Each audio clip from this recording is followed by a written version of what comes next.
जय गुरु जी की संगत जी। आज मैं फिर से लेकर आई हूँ आपके लिए गुरु जी का प्यारा सा सत्संग, जिसमें मैं आज आपको गुरु जी के बारे में ही बताऊंगी। तो भारत में कई संत महात्मा हैं जो कि संसार को आध्यात्म से जोड़ने का कार्य करते हैं। इन्हीं में से एक है दिल्ली के छतरपुर वाले गुरु जी, जो मानवता को आशीर्वाद देने और जागृत करने के लिए ही पृथ्वी पर आए थे।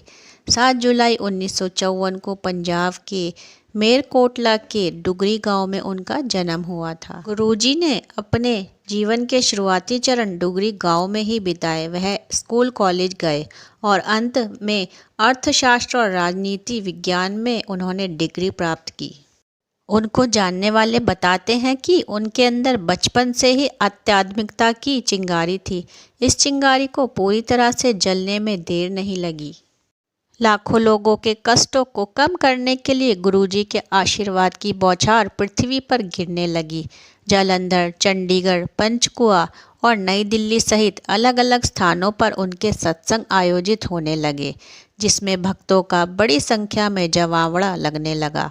भारत समेत दुनिया के अन्य हिस्सों से भी भक्तजन उनका आशीर्वाद लेने आते थे। कहते हैं कि गुरु जी के सत्संग में परोसे जाने वाली चाय और लंगर प्रसाद पर उनकी दिव्य कृपा होती थी। भक्तों ने विभिन्न रूपों में उनकी कृपा का अनुभव किया था। गुरु जी की कृपा से असाध्य रोग ठीक हो गए और कानून से लेकर वित्त और भावनात्मक समस्याओं का भी समाधान होने लगा। संगत के कुछ सदस्यों का तो यहाँ तक कहना था कि गुरु जी की कृपा से उनको अपने देवी देवताओं के दिव्य दर्शन तक हुए हैं। भक्तों की नज़रों में गुरुजी के लिए कुछ असंभव नहीं था। गुरुजी के दरवाजे ऊंच नीच, अमीर गरीब समेत सभी धर्मों के लिए खुले थे। सबसे साधारण व्यक्ति से लेकर सबसे शक्तिशाली राजनेता, व्यापारी, नौकरशाह, सशस्त्र सेवाकर्मी और डॉक्टर समेत हर कोई उनका आशीर्वाद लेने आता था। सभी को उनकी समान रूप से आवश्यकता थी और गुरुजी ने भी सभी को समान रूप से आशीर्वाद दिया।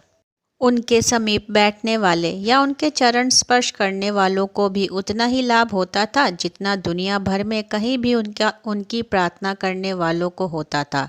जो सबसे ज़्यादा मायने रखता था वह था भक्तों का पूर्ण समर्पण और गुरुजी पर बिना शर्त विश्वास। गुरुजी के चारों ओर दिव्य सुगंध रहती थी, मानो गुलाबों के फूल खिले हों। गुरुजी ने कभी किसी से कुछ भी अपेक्षा नहीं की और ना ही कुछ लिया। वह हमेशा कल्याणकर्ता के रूप में जग कल्याण करते रहे। उन्होंने एक बार बताया था कि उनका आशीर्वाद केवल इस जीवन के लिए नहीं है, हमेशा के लिए है।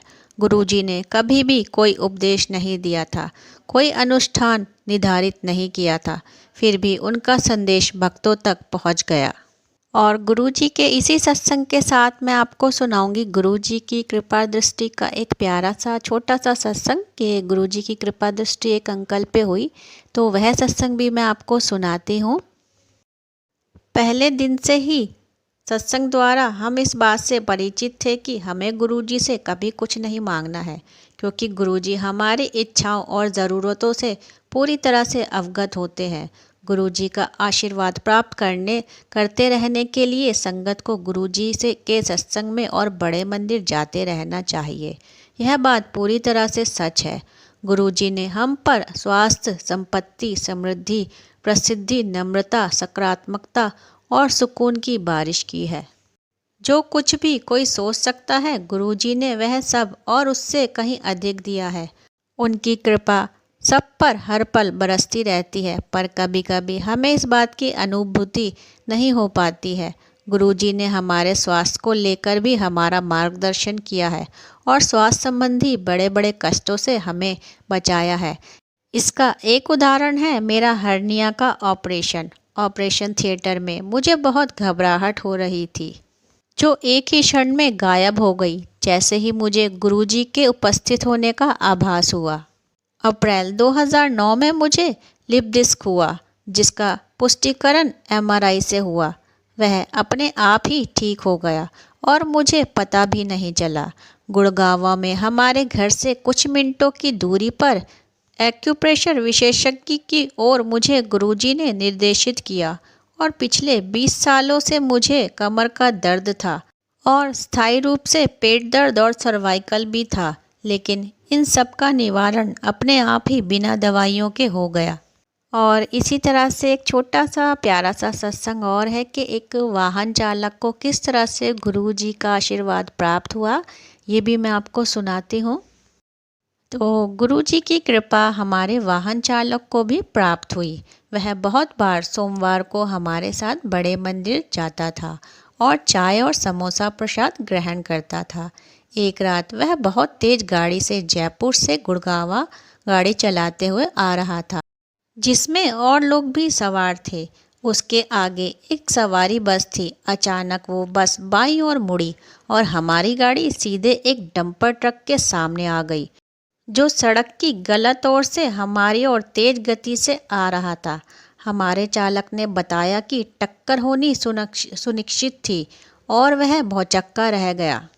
कुछ क्षण बाद उसने गाड़ी को सड़क की बाईं ओर खड़े पाया। गाड़ी पर एक खरोंच तक नहीं थी और डंपर आगे निकल गया था। सोमवार को बड़े मंदिर जाते समय चालक ने हमें यह सब बताया। मैंने तुरंत कहा कि गुरुजी ने उसे बाकी लोगों और गाड़ी को बचाया था। जब मैं गुरुजी के बारे में बात कर रहा था तो मुझे गुरुजी की विशिष्ट और पवित्र सुगंध आई, मानो मेरे ऐसे कहने को वह अपनी समाप्ति और आश्वासन दे रहे हों। जय गुरुजी, शुक्राना गुरुजी। तो यह सुना आपने गुरुजी का बहुत ही प्यारा सा सत्संग, जिसमें आपने सुना कि गुरुजी अपनी संगत का कितना ध्यान रखते हैं, अपनी संगत से कितना प्यार करते हैं। चाहे वो किसी भी कष्ट में हो, गुरुजी ज़रूर अपनी संगत तक पहुंच जाते हैं। और जैसे कि मैं अपने हर सत्संग में बताती हूँ कि गुरुजी की कृपा दृष्टि हमेशा अपनी संगत पर बनी रहती है, चाहे वो किसी के स्वास्थ्य को लेकर हो या किसी की फाइनेंशियली प्रॉब्लम हो या किसी को घर में कुछ प्रॉब्लम हो। गुरुजी हर रूप में आकर अपनी संगत पे कृपा करते हैं। और गुरुजी की कही हुई सबसे प्यारी बात जो मुझे बहुत पसंद है कि मांगो नहीं मानो।